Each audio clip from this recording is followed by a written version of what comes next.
Vincent Ducret, bonjour. Bonjour Enguerrand. Bienvenue au Buzz Media Orange Le Figaro. Alors vous êtes le conseiller Internet du gouvernement et puis aussi l'auteur du guide de l'influence sur Internet précisément, édité chez Erol, 25 mars. C'est aujourd'hui, date de la sortie de votre guide, qui est déjà bien référencé sur Amazon. Pour vous, c'est une cartographie du web et puis une mesure de la propagation de l'information sur le web. Vous avez fait ça de manière un peu scientifique ? Plutôt empirique. L'idée, c'était de se dire que à l'heure où on parle un peu de cette fusion du online et du offline, à l'heure où on parle du temps réel, je trouvais opportun d'essayer de théoriser sur l'ensemble de ces canaux de communication et comment on peut essayer d'optimiser sa communication en essayant d'anticiper un petit peu sur par quel canal l'information va circuler et à quelle vitesse. Alors, vous identifiez dans ce livre les sites hype, les sites ringards. Il y a des sites qui sont déjà morts, selon vous ? En fait, il y a des sites et des relais d'information, effectivement, qui ont ce que j'appelle un taux de duplication extrêmement faible. Comme par exemple, là, on a les chiffres du jour, on a une baisse de la consommation de la presse écrite de 3,23%. Et dans ce chiffre, il y a un chiffre qu'on observe aussi, c'est la baisse de 15% du Herald Tribune. Typiquement, c'est extrêmement intéressant puisque le Herald Tribune, c'est une reprise de l'information issue du New York Times. Donc aujourd'hui, clairement, ça n'a pas une information qui a une très forte valeur ajoutée puisqu'on la trouve déjà à la source. Et quel est le site qui amplifie le plus les informations en ce moment ? Et bien justement, ce qui est aussi intéressant d'observer, c'est qu'il y a des petits sites très spécialisés d'information qui ont une duplication extrêmement forte et qui viennent concurrencer parfois des grands médias. Comme là encore des exemples de sites ? Non, chacun dans votre univers, dans l'univers métier du lecteur, c'est aussi à lui d'identifier son hub, son univers et qu'il fasse la démarche d'identifier ces nouveaux influenceurs qui peuvent avoir un impact direct ou indirect sur sa marque, sur son entreprise ou sur lui en tant que décideur d'entreprise. Alors précisément, l'intérêt de votre guide, c'est que vous avez identifié ce qu'on appelle une hub stratégie, hub management. Ça consiste en quoi exactement ? En fait, ce qui est souhaitable, c'est de proposer à l'heure où en fait on a l'ensemble de ces réseaux de communication, ces milliers d'informations qui circulent, proposer une sorte de démarche stratégique pour les entreprises, les collectivités, les organisations, quelles qu'elles soient, pour essayer de modéliser, de travailler tout ça en temps réel et de mettre un peu tout le monde autour de la table. Parce que dans l'entreprise aujourd'hui, il y a 3 types de générations.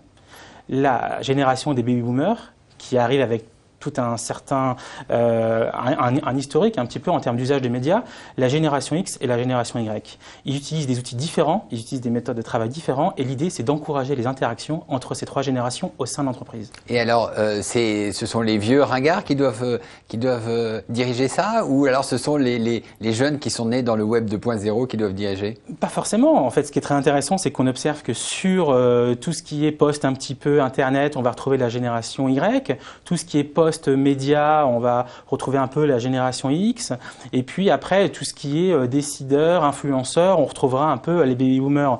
Donc, je pense que chacun a sa place. Ce que je propose, Ils peuvent travailler ensemble. Est-ce qu'ils se comprennent encore ? C'est tout l'enjeu.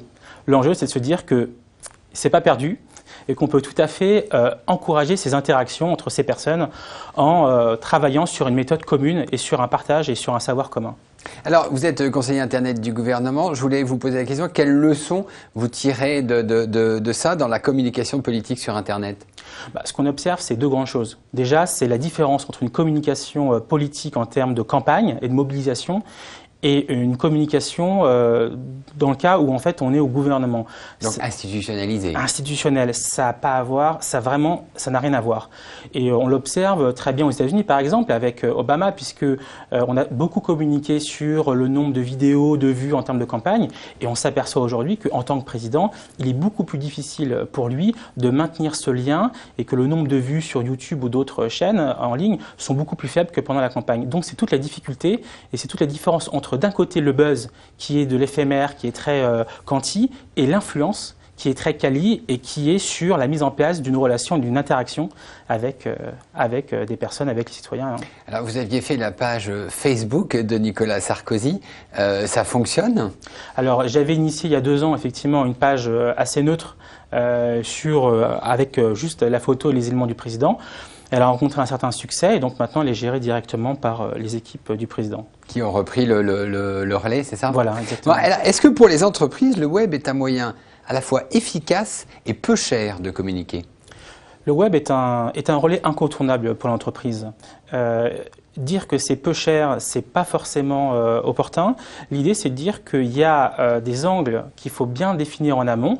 C'est toute l'idée de ma méthode, c'est-à-dire la mise en place d'une stratégie, d'une tactique, la sélection d'actions et enfin une évaluation de la démarche web que l'entreprise aurait pu faire. Et il faut bien planifier la chose parce qu'aujourd'hui, on n'improvise plus, on est à l'heure du temps réel et qu'on ne peut plus bidouiller. D'accord. Et alors, est-ce qu'il n'y a pas le danger pour une entreprise d'être rejetée par les internautes? On a vu, les entreprises ont voulu rentrer sur Second Life. Second Life est mort. Ils sont sur Facebook. Est-ce qu'il y a vraiment une interaction ou est-ce qu'ils ne sont pas rejetés? Alors, ce qui est bien évident, c'est qu'il y a un certain nombre de relais qui naissent tous les jours. Ce que j'appelle dans mon ouvrage tous les relais du machine. Et il est fortement recommandé aux entreprises d'investir sur ces nouveaux relais de communication, ces nouveaux supports, ces nouveaux périphériques, pour que sur la durée, il y aura bien un de ces supports ou un de ces relais qui émergera et qui aura atteint une taille critique. Et donc, j'encourage vraiment aller sur tous pour voir les ceux qui acteurs marchent. à investir, à tester, à essayer, parce que c'est comme ça qu'on apprend et c'est comme ça qu'on s'améliore.